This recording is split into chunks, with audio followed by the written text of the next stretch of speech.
Bismillahirrahmanirrahim, my dear friends.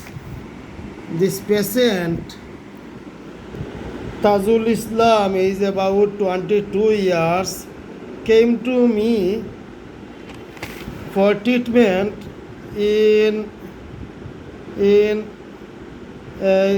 14 June 2025. His problem was shoulder pain, right shoulder pain after wounded. এইটাই ছিল আপনার main সমস্যা। ডান আপনার মাঝে একটা ব্যথা ছিল আঘাত পাওয়ার পর থেকে।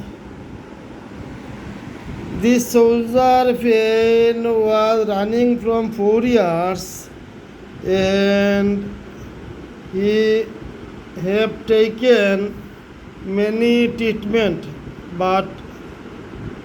but he does not improve, but he did not improve,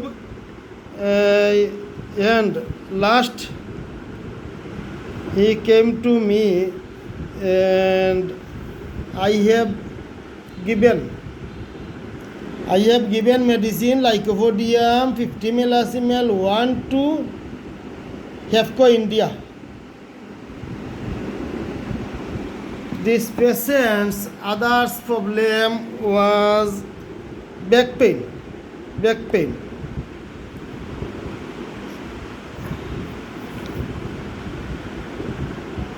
আপনার এই সমস্যার সাথে এই যে ডান কাঁধর ব্যথার সাথে কোমরে ব্যথা ছিল।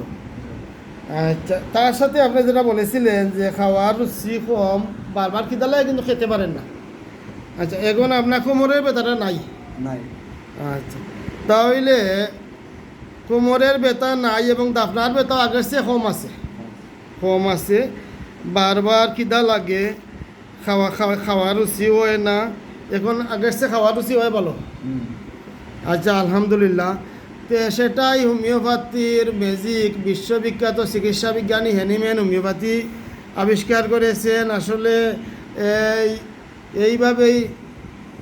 এইভাবেই এটা উন্নত পর্যায়ে যে হোমিওপ্যাথিক ঔষধ একুরেটভাবে পড়লে রেজাল্টের জন্য অপেক্ষা করে না, সাথে সাথে রেজাল্ট দেয়। যদি ঔষধ একুরেট পড়ে ওষুধের কোম্পানি ভালো হয়। এই জায়গায় কী করছে আমাদের হোমিওপ্যাথ ডাক্তাররা, কী করছে দেখেন, এই রুগী আসলে লক্ষণের দাঁড়ে না, আবার ভালো কোম্পানির ওষুধের দাঁড়ে না, আসলেই এক গাইড দিয়ে দেয়। তখন এক গাইড 2 গাইড খাইয়া যখন রুগী আসে, তখন রুগী আসলে যখন রুগীরা বলবে যে ওষুধ তো খাইলাম, অনেক টাকার ওষুধ খাইলাম, অনেক ঔষধ খাইলাম, 6 মাস হয়ে গেল, আমার রোগ তো কমলো না। তখন ডাক্তাররা বলে যে হোমিওপ্যাথিকে ধীরে ধীরে খাম করে ওষুধ খাওয়ার কতদিন 2 বছর খাওয়ার রোগ কমবে, এরকম আগে কইতো না এক সময়। তো আসলে এগুলা হইল নিজের যে মনে করে ব্যর্থতার দায়। হোমিওপ্যাথির খাদ্য সাফাইয়া বাঁচি যাওয়া, আমি ঔষধ একুরেট দিতাম পারছি না, ভালো কোম্পানির ঔষধ দিছি না, দামা সাফা দিয়া তোমার কাছে সময় নেই দাম। আসলে এরকমও ঘটনা ছিল আর কি। ঔষধ একুরেট যদি পড়ে তাহলে ঔষধ কি অপেক্ষা করবে 2 বছর বাদে রোগ কমবো, সাথে সাথে তার কাম শুরু হয়ে যাব। তো এখানে হোমিওপ্যাথিক ঔষধ একুরেটভাবে পড়লে সাথে সাথে তার রেজাল্ট, তার প্রমাণ আপনি নিজেই দিয়েছেন যে ওষুধটা খাওয়ার পরে আপনি আগের চেয়ে অনেকটা ভালো ছিলেন। তো আমি আমার এই বাইর অন্য যে সিমটম, মানুষ খুব রাগী মানুষ এবং ওন ডিসিশন মেকার, নিজের সিদ্ধান্তে অটল, যে আপনি যেটা কইন ওইটাই তো, এরকমই তো না। নিজের সিদ্ধান্তে তাই যেটা কইন ওটাই, এটা ফাল্টা দিতে গেলে বিপদ। নিজের সিদ্ধান্তে অটল, রাগী মানুষ, এরপরে মিষ্টি প্রিয়, চায়ে মিষ্টি বেশি লাগে, চা খাইতে আপনার মিঠা বেশি লাগে, ইত্যাদি লাইকোপোডিয়ামের সিমটম পেয়ে আমি লাইকোপোডিয়াম দিয়েছিলাম এবং আলহামদুলিল্লাহ খুবই সুন্দর রেজাল্ট আসছে। তো আজকে আবার আমি এই লাইকোপোডিয়ামের পাওয়ার বাড়াই বাকি সমস্যার জন্য। তো লাইকোপোডিয়াম আজকে 50 ml টু আবার রিপিট করলাম। রিপিট করার কারণ হইল যে আগে ওষুধ খাইয়া আপনি আরাম পাইছেন, পাইয়া আপনি প্রায় 10 মাস অতিবাহিত করেছেন, 10 মাস আর আসেন নাই। তো যার কারণে আগের ওই 10 মাসের আগের ওষুধের অ্যাকশন রয়েছে না, যার কারণে আমি টু আবার রিপিট করলাম এবং মেডিসিনটা দিলাম ইন্ডিয়ান এফকো কোম্পানির মেডিসিন, রোজ সকালে 1 কর্ক, রোজ সকালে 1 কর্ক। আচ্ছা, মেডিসিনটা একটু দেখাই। মেডিসিন যেটা এই দেখেন,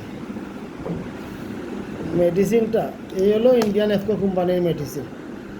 যদি কেউ ক্রয় করে তাহলে এরকমই, আর যদি কেউ অন্য কোনো সিস্টেমের মেডিসিন দিয়ে ইন্ডিয়ান এফকো কোম্পানির মেডিসিন হয়ে চালাইতে চায় সেটাও ধরতে পারবেন। এফকো কোম্পানির সব মেলাসিমেল মেডিসিন একই সিস্টেমের, মানে তার যে কভার এই সিস্টেম। আচ্ছা, এই নিচে লেখা আছে made in India, made in India. আচ্ছা, তো আমি আশাবাদী আপনি আগের ওষুধ খাইয়া যেহেতু অনেকটা আরাম পাইছেন, আমি আশাবাদী এই ঔষধ খাওয়ার পরে বাকি যে সমস্যা যেগুলো আছে এবং 10 মাস ওষুধ না খাওয়ার কারণে যে সমস্যাগুলো বাড়ছে, আমি আশাবাদী এই মেডিসিন সেবনের পরে বাকি সমস্যাগুলো সমাধান হয়ে যাবে ইনশাআল্লাহ। সবাই ভালো থাকেন। আসসালামু আলাইকুম।